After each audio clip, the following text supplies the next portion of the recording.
So today I'm going to be showing you how to get this function, g of x, rotated around my horizontal line of y to negative c, y equals negative c.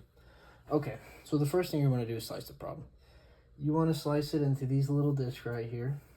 And the reason that we're doing the disc instead of the shell method is because we don't know our bounds for this y-axis. See, I have no value up here and I have no equation, so I can't equal that out or find any side of like sort of y.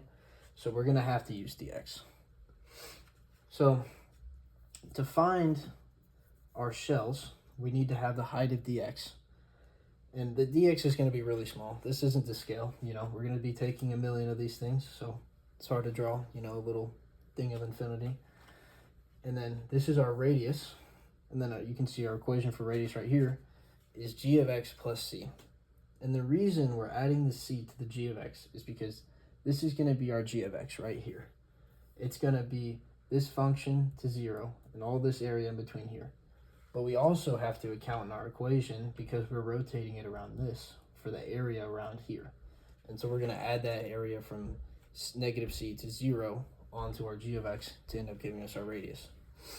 So the next thing you want to do for the disc method is you got to put in 2 pi r, because that's how you get, you know, all your cylinders added up plus this integration. So these are our bounds for integration, b to 0. You can see we got those from here. These are where our x is starting and stopping at. And then we want to times our radius, which is going to be g of x plus c, times our equation for surface area of functions.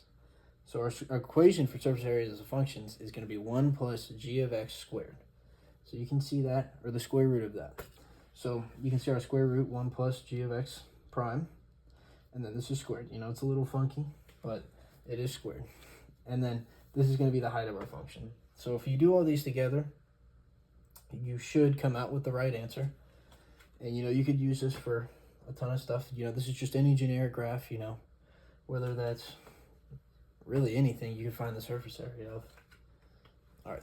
Thank you for your time.